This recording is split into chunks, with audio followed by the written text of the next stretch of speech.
Esse é o professor Ludovico, um grande arqueólogo e historiador. Vive trabalhando e pesquisando em seu escritório.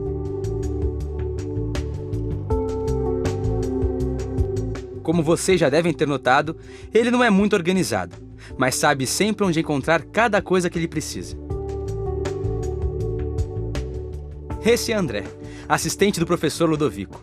Como sempre, está atrasado para mais um dia de trabalho.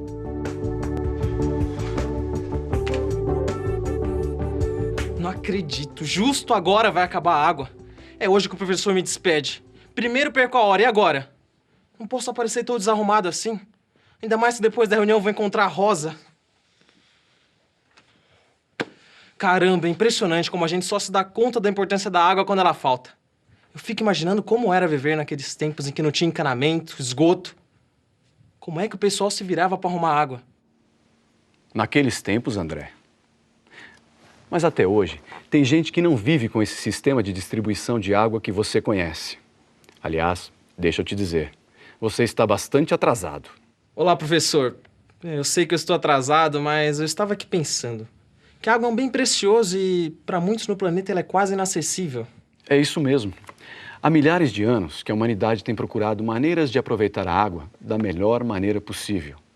Veja o exemplo do aqueduto de Eupalinos. Desculpe, professor, mas o que é um aqueduto? E Eupalinos, quem é? Aqueduto é uma obra pública feita para transportar água de um lugar para o outro, parecida com o nosso sistema de canos e adutoras. E Eupalinos foi um arquiteto grego que viveu no século VI a.C. Ele inventou um jeito interessante de realizar esse transporte de água. O aqueduto de Eupalinos foi um túnel de 1.036 metros construído na cidade de Samos, uma ilha da Grécia em que havia várias fontes de água, todas, porém, localizadas numa região muito inacessível, do outro lado do Monte Castro.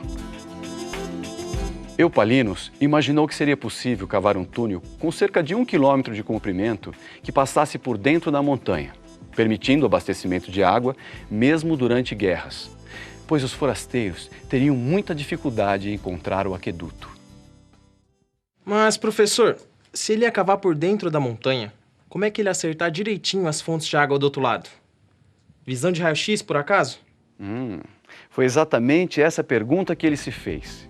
E como ele não tinha uma visão de raio-x, os escravos que fossem fazer as escavações sem saber a direção certa poderiam simplesmente se perder dentro da montanha e nunca mais achar a saída.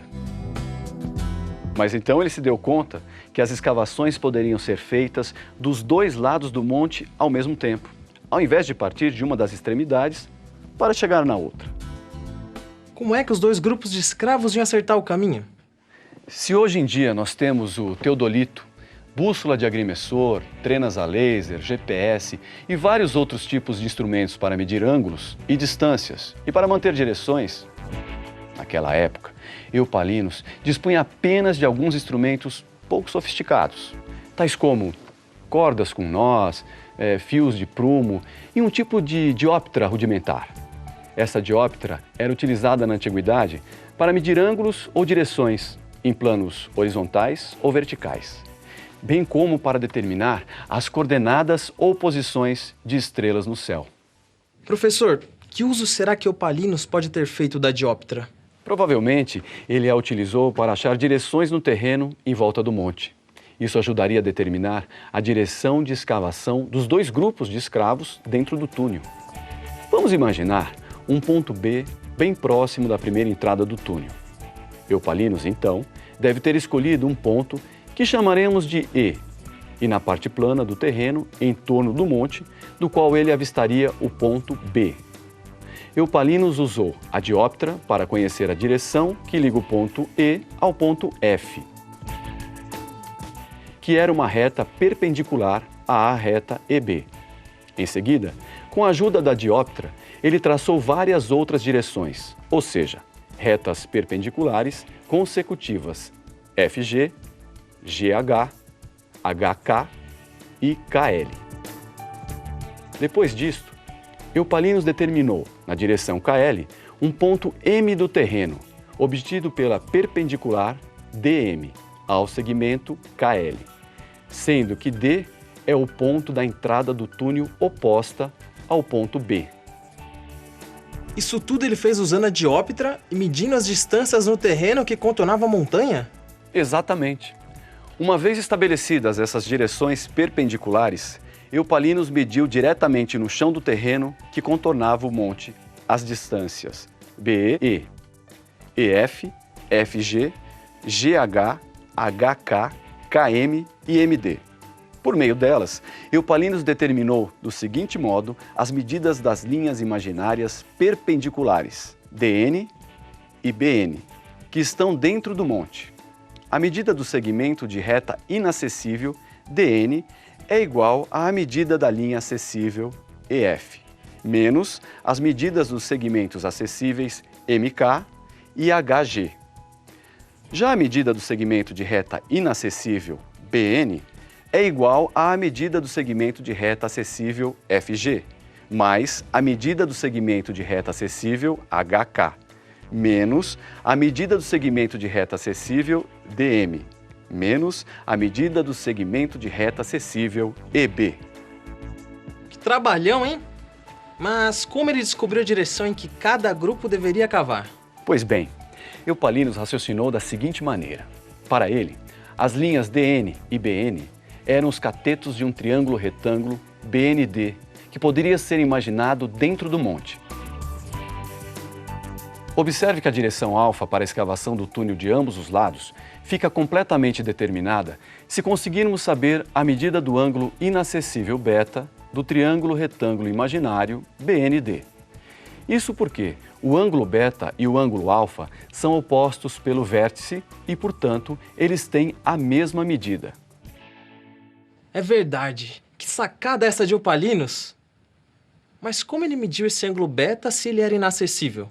Ele provavelmente utilizou um conhecimento bastante antigo que relacionava as medidas dos lados e dos ângulos de dois triângulos retângulos quaisquer.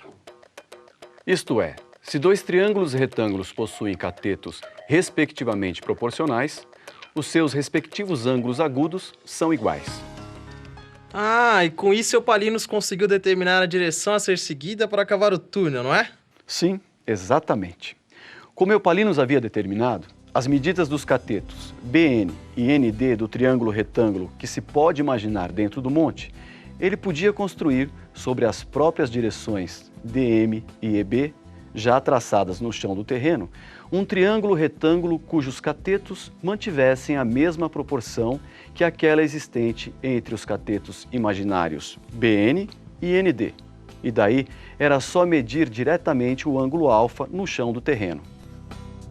A medida do ângulo alfa deveria ser a direção a ser seguida pelos dois grupos de escravos, cada um cavando de um lado do monte. Depois que Eupalinos pensou nisso tudo, até parece simples. Mas afinal, quanto tempo demorou tudo isso? Cerca de 15 anos. Portanto, não foi tão simples como a gente poderia supor. Várias medições e ajustes de direção tiveram que ser feitos para que tudo desse certo. E mesmo assim, os dois grupos de escravos escavaram e não se encontraram. Ué, então não deu certo. Por incrível que pareça, André, deu certo sim. As duas escavações divergiram uma da outra quase 10 metros horizontalmente e 2,5 metros na vertical. De fato, esse erro é muito pequeno, menor do que 1%. E como a parte mais elevada era justamente a da entrada de água, bastou fazer uma ligação entre a parte mais alta e a parte mais baixa do túnel. O túnel existe até hoje e é uma grande atração turística. Ele possui 1.036 metros de comprimento, isto é, um pouco mais de 1 quilômetro de extensão por 2 metros de largura. Ai, isso me fez me lembrar de uma coisa. Quando será que chega a água aqui em casa? André, isso me lembrou que você está bem atrasado. Já pensou em ligar para a companhia de abastecimento de água? É, ótima ideia.